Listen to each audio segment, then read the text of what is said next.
Hi everyone, Radical Gardener. Well, it's been a while and just wanted to touch base. I'm talking a little weird. I just had dental surgery about 2 days ago. So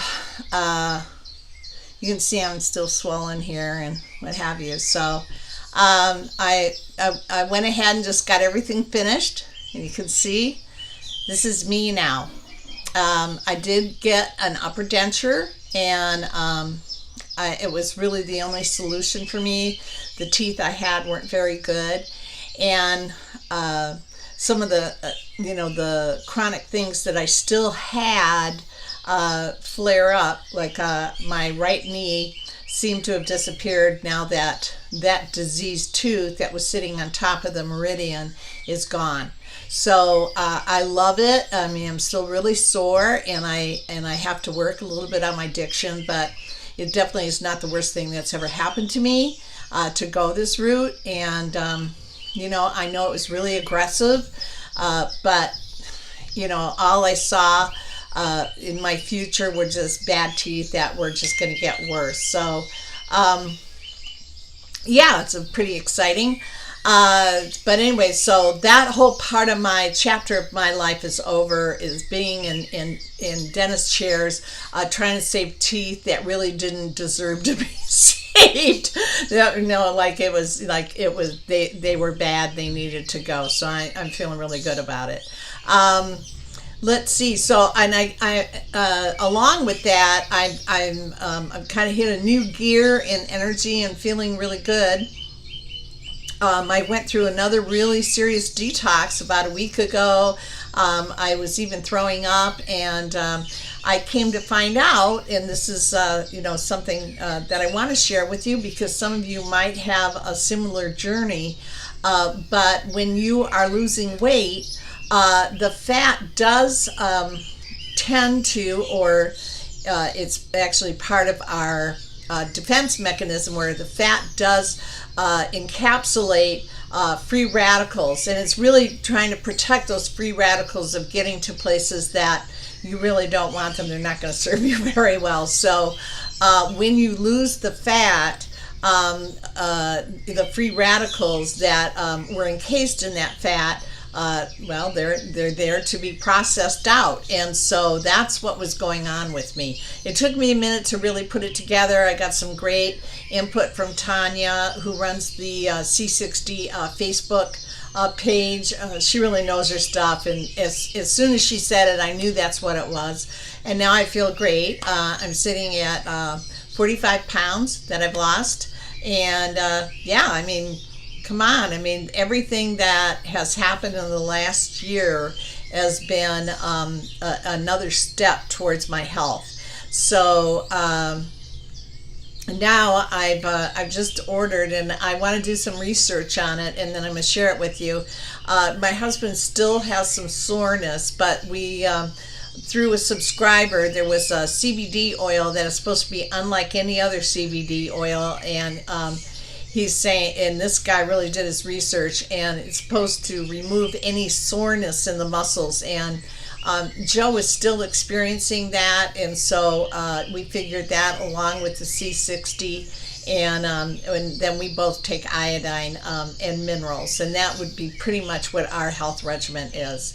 I'm also looking at plasma water. I had a friend bring it over. I don't know much about it yet, but I'm going to do some research on that.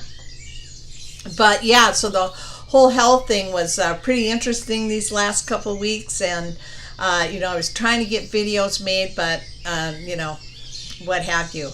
Let's see, the weather, it just rains every day. Oh my God, but it's not a horrible amount. We're not flooding. You can see the storms again come up to the state line. Ohio will get nailed, and then the storms will kind of cross the state line, because of these incredible Great Lakes that we have that do protect us, and the storms diminish a bit. However, in Wayne County, which is south, is the south part of Michigan, that they have had some flooding, and I know Harson's Island, the island I lived on, I've had pictures sent, and they've definitely had some flooding. So there are definitely areas that have had it, but they're close to the water. But where we are here, it's been okay. Some yards have had flooding, not ours. But it's like in the 70s today, and tomorrow will be in the 80s. But we're just not getting any real heat because, you know, the ground is so waterlogged, you just can't build up any real heat, right? It tends to make it a little bit cooler. But tomorrow I'm going to be getting my tomatoes in the pots. You know, I sowed all these tomatoes. I mean, there's just no sun, so I'm just counting on that that greenhouse to really kind of salvage all the work that I've done. And I'm going to plant my, I'm going to sow my, you know, my dwarf tomatoes right into the pot. Those grow, they just grew so well for me last year. I planted them late in the summer. I kept them in the greenhouse. They were amazing. I mean, I cannot recommend those high enough to you, is the dwarf tomato plants. They come from Bunny Hop. I'll put that below, but terrific. And so even if I get those in late, and I ordered a lot of those, you know, I'm ready to go. So what I'm going to do tomorrow, because tomorrow is fruit day, according to the Steiner calendar, I'm going to go ahead and do all my tomatoes and peppers that have been sowed, get them into the pots. Joe's already prepped the pots, so it's just a matter of getting them in there. And then I'm just going to keep them right at the garage door and move them in and out according to whatever the weather is. I mean, I just don't know what else to do. The greenhouse, he can't really start building it until it stops raining for a minute. Tomorrow it's supposed to be sunny, so he's going to try and get over here tomorrow and get it started.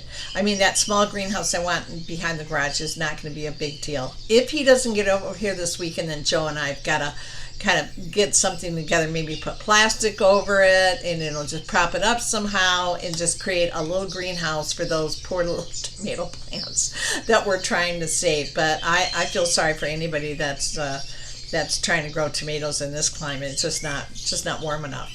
Let's see, anything else? No, not really. You know, I do want to just share with you that tomorrow I will be doing another video, and I am going to talk about that CBD oil because I just got a feeling that might be something real special, and this guy's experience with it and the fact that he did so much research, it appeals to me. And again, I'm going on my instinct, but that's and my intuition. It's never wrong. It's just never wrong. Oh, which brings me to I signed up today with a personal trainer. So I'm going to be doing that just for starters once a week. She has classes, and I'm going to look into maybe doing a class and then riding my bike. I mean, just, you know, going into it really slow and then slowly building up my strength. But I'm really knocked out by this gal. You know, she's highly trained. She did sports medicine, University of Michigan. She's just a sharp gal, and she had a real high-end clientele, and then she's just opened up her gym. She's a real motivating, real positive person. So Joe really liked her. So Joe and I are going to do a thing where we work out together once a week with her as our trainer, and then I'm going to look into doing a class. So, you know, hey, it's all good, right? I do a heads up on what's going on at the grocery store. I don't go to the grocery store. Joe does. Joe loves the grocery store. But in 1 week we saw butter go from $6 a pound to $12. So I don't know what else is going on as far as the food and how it's getting marked up. I'm sure you're seeing food prices going up. So, you know, I encourage you all, if you haven't started a garden, to get it started. Even if you're just growing lettuce and spinach and kale, that's like enough. You can eat that every day, and you know, you can just cut the leaves off, and it just keeps growing, you know, until it starts to bolt. So you can you know, you can feed yourself. So just an FYI that the food prices are really going up. And I heard on, what was it? I don't know, one of the YouTube channels, and they were saying that we are 8 mil. Was it Jake? Maybe it was Jake. Yeah, it was Jake from GSM, and he was saying that we are 8 million acres behind in planting. So let that settle in. That's pretty significant, right? But you know what? All of us that are paying attention to this, we've known this for over a year. I've known that food was going to be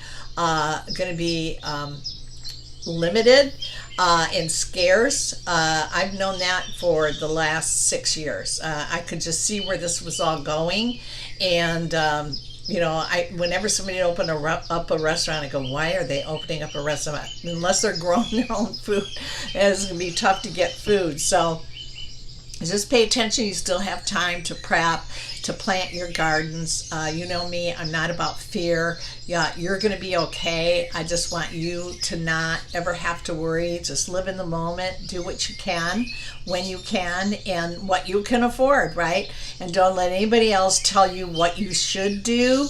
Just check in. What is your inner voice telling you? What is your intuition telling you? What is it that you want in your cupboards, okay?